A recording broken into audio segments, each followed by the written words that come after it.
Week 12, Part 5. Okay, here's a little bit more interactive version of the same kind of thing. We've seen this picture already. You've seen how points on the object get all the rays from those points get collected together to form the image. Let's look at this on the computer now and see a little more interactive version of this.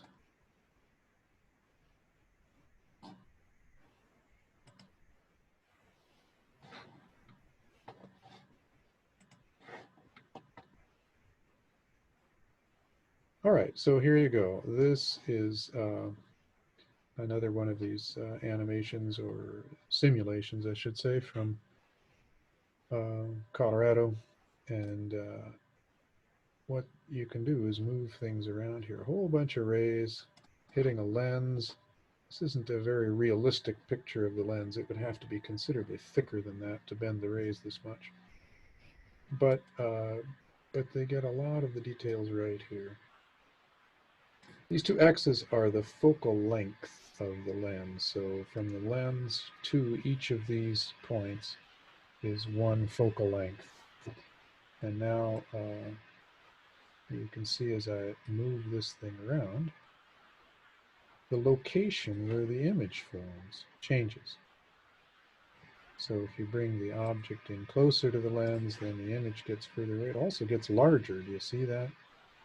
Maybe this is even more clear if I add a second point on the object. I don't know what kind of a weird pencil this is, but it's got incredibly bright white rays coming from here, and then a yellow spot down here that's emitting the yellow rays.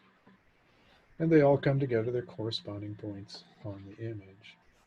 And if I can get this to move for me, there we go. And you can see how this varies as I move it back and forth. Let's take away the second point and keep things a little simpler.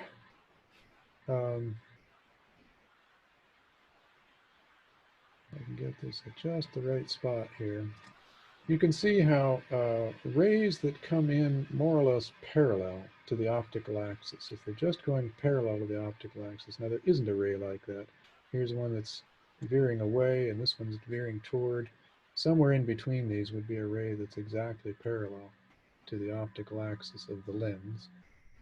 And that ray would get redirected and pass right through the focal point over here. Conversely, a ray that goes through the focal point that's on this side of the lens and strikes it, it ends up going parallel. Do you see how that ray is parallel to the optical axis up here? Those are just two, they're called principal rays. They're the ones that we can more easily see. You can actually draw them. Doing a little bit of geometry, you can work out things doing that. We're not going to. But the focal points are interesting and important points for calculating some things. So we saw how the image got larger when I got closer, and then it got smaller, and it shifts in position.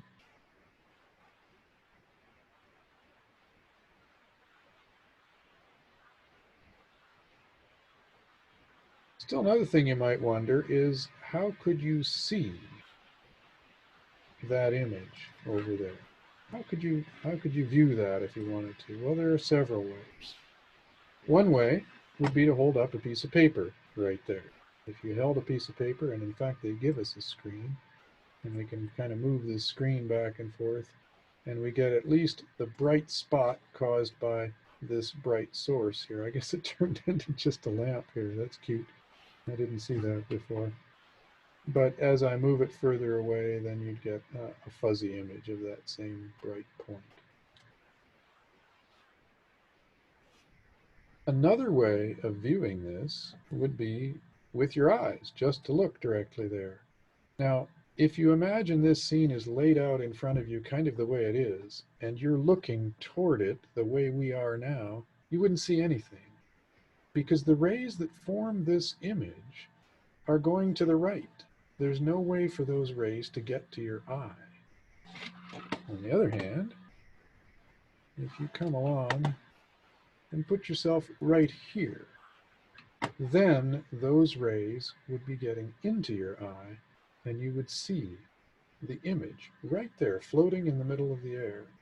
And in fact, with a lens that large, you would not see this original object at all. It's blocked from your view entirely. You're seeing only these rays, and those rays seem to be coming and are coming from this point right here.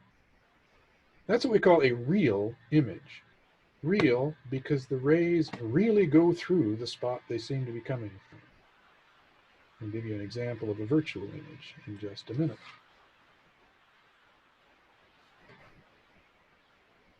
So you've seen how the image moves around depending on how I move the object. And you might wonder what happens if I get even closer.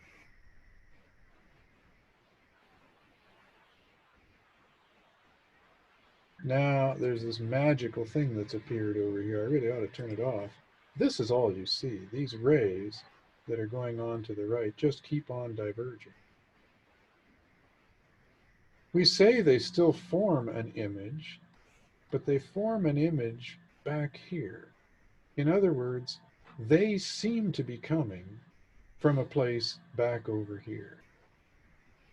And so we call that the image distance. We call it negative because it's on the wrong side of the lens.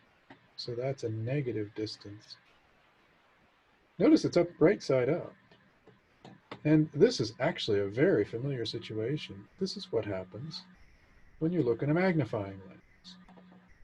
The real object is here, but you don't even see that.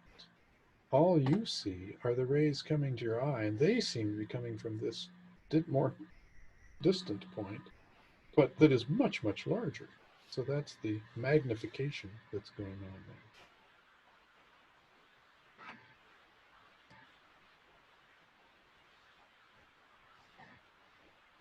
And you can make that magnification be quite large by moving the object closer to the focal point. Now it's off screen, so we can't really see how large it is. But as you bring it in closer and closer, then there is not so much magnification anymore. So it's when you hold the object near the focal point, and then you get great magnification.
I don't see how to control this. This is weird.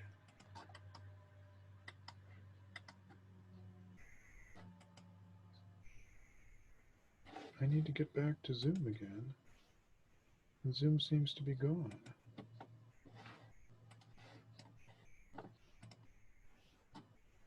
Oh, I'm in and share. That's what I have to do to stop the share.